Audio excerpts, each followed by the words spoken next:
सबसे पहले बात बिहार की। बिहार में भले ही चुनाव अगले साल हो, लेकिन यहाँ सियासी बयार हमेशा तेज रहती है। इस बार चर्चा के केंद्र में है खुद को पीएम का हनुमान बताने वाले चिराग पासवान। जो चिराग पासवान विपरीत परिस्थितियों में भी एनडीए का हिस्सा रहे।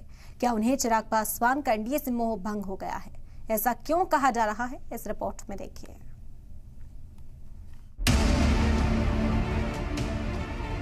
पहले चाचा पशुपति पारस और फिर भतीजे चिराग पासवान ने मरकजी वजीर अमित शाह से मुलाकात की। रिश्ता भले ही चाचा भतीजे का हो, लेकिन दोनों के बीच खाई काफी गहरी है।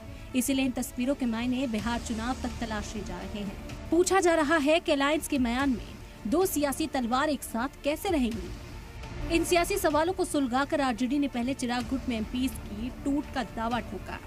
आज खुद तेजस्वी यादव ने कैमरे पर आकर पन्ने पलटे और पुराने जख्मों पर नमक छिड़का। साथ ही एनडीए में दूरी बढ़ाने की कोशिश भी की। रामविलास जी की लोक जनशक्ति पार्टी जो बंगला छाप था, उसको तोड़ने का काम किया। क्या विपक्ष के लोगों ने इनकी पार्टी को दो टुकड़ों में किया? क्या विपक्ष के लोगों ने इनके बंगले को छीना? चाहे चुनाव सिंबल हो या जहां रामविलास पासवान जी स्वर्गीय रहते थे, क्या उस बंगले को भी छीना? क्या विपक्ष के लोगों ने रामविलास पासवान जी की मूर्ति को रोड पर गिरवाने का काम करवाया? क्या विपक्ष के लोगों ने जो चिराग पासवान के एक एमएलए थे, उनको जदयू में शामिल करवाया? एक तरफ ऑपोजिशन एलजेपी में फिर से टूट की प्रेडिक्शन कर रहा है, तो दूसरी तरफ पिछले कुछ दिनों में चिराग के फैसले ने भी चौंकाने का काम किया। पिछले 80 दिनों में चिराग के 4 कदम मरकजी सरकार के ऑपोजिट चले हैं। कास्ट सेंसस की हिमायत की, लेटरल एंट्री की खुलकर मुखालफत की, भारत बंद को सपोर्ट किया, वक्फ बोर्ड अमेंडमेंट बिल पर स्टैंड साफ नहीं। जिसके बाद चर्चा शुरू हो गई कि क्या चिराग पासवान एनडीए से अलग होने जा रहे हैं। खुद को पीएम मोदी का हनुमान बताने वाले चिराग के तेवरों ने सियासी पंडितों में नई बहस छेड़ दी।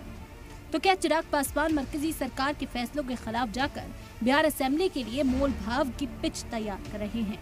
क्योंकि इस बार इत्तेहाद में सीटों की दावेदारी ज्यादा है। मरकजी सरकार के फैसले के खिलाफ जाकर भी चिराग की पार्टी आरजेडी को घेरने से नहीं चूक रही।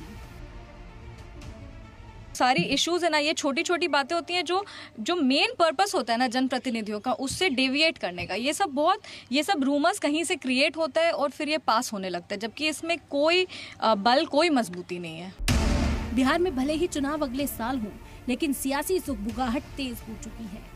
पिछले सालों से बिहार की हुकूमत में जिस तरह अलायंस टूटे बिखरे, उससे किसी भी तरह की अटकलों को खारिज नहीं किया जा सकता है। ब्यूरो रिपोर्ट, सलाम टीवी।